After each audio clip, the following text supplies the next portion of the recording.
পয়গম্বর মুসা নবী আল্লাহর কাছে কথা বলার জন্য যাচ্ছে, এমনি একজন ধনী লোকের সাথে সাক্ষাৎ।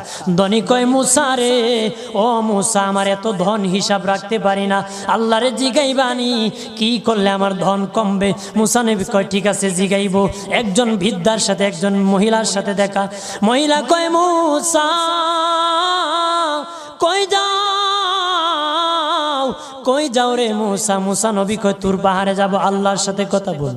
মুসা রে, আল্লাহরে জিগাইবানি, আমি গরিব মানুষ, আমি ভালো কিছু কিনতে পারি না, ছেলে মেয়েকে ভালো কিছু খাওয়াইতে পারি না, ভাঙ্গা ঘর, এত গরিব, ভালো করে ঘর বানাইতে পারি না, আল্লাহরে জিগাইবানি কি করলে আমার উন্নতি হবে, ধনী হব, টাকা পয়সা হবে, আল্লাহরে জিগাইবানি।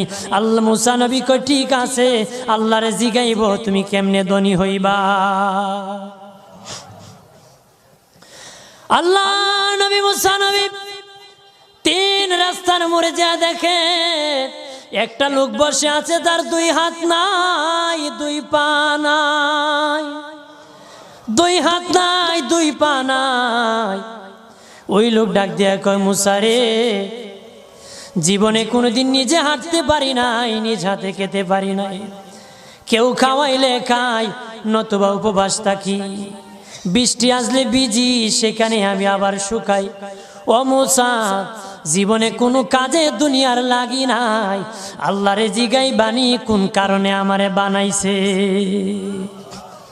আল্লাহ কয়, জিগাই মনে। মুসা নবী কয়, আল্লাহরে তোর পাহাড়ে মুসা নবী, মুসা ছিল কালিমুল্লাহ, কথা বলার প্রেম ছিল, কথা বলতো, কথা বলার প্রেম ছিল। কথা বলতে বলতে শেষ দিকে আল্লাহ গো, আসার সময় তিনটা লোক আমার কাছে প্রশ্ন করেছে। একজন লোক হলো ধনী, কিভাবে তার ধন কমবে গো? আল্লাহ বলেন, মুসা রে, তারে জানায়া দাও, যাকাত দেওয়া যেন বন্ধ করে দে, শুকরিয়া আদায় করা যেন বন্ধ করে দে, তাহলে আমি প্রভু আল্লাহ সুবহানাহু ওয়া তাআলা তার ধন কমায়া দিব।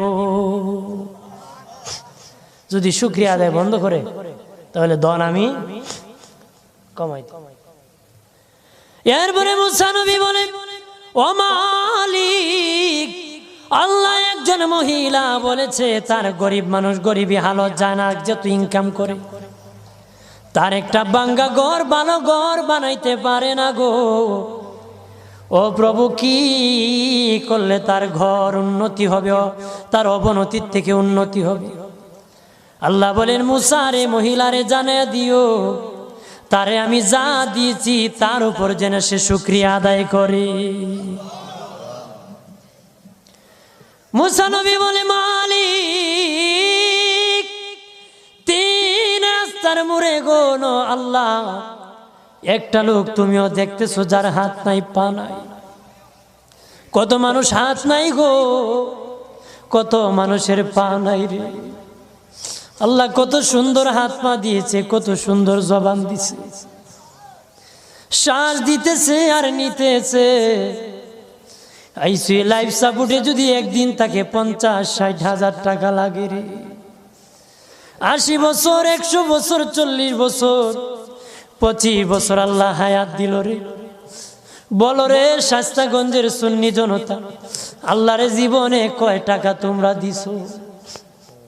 কয় টাকা আল্লাহরে দিছো? এদের শ্বাস দিল, অক্সিজেন দিল আর নিল। অক্সিজেন যদি বন্ধ হয়ে যায়, প্রাণ বাঁচবে না রে। শ্বাস যদি নিতেও না পারো, জীবন শেষ, ছাড়তেও না পারো, জীবন শেষ। অক্সিজেন আল্লাহ দিল, বিনা টাকায় দিল, বিনা পয়সায় দিল, আল্লাহর শুকরিয়া আদায় করতে হবে। আল্লাহ কয়, মুসা, যেই লোক হাত পাও দেই নাই, তারে আমি বানাইছি জাহান্নামের একটা ছিদ্রি আছে, এই ছিদ্রিটা ভরার জন্য, এই ছিদ্রি খানাটা বন্ধ করার জন্য আমি এই মুসায় এই লোকটাকে আমি বানাইছি। সুবহানাল্লাহ বলেন না?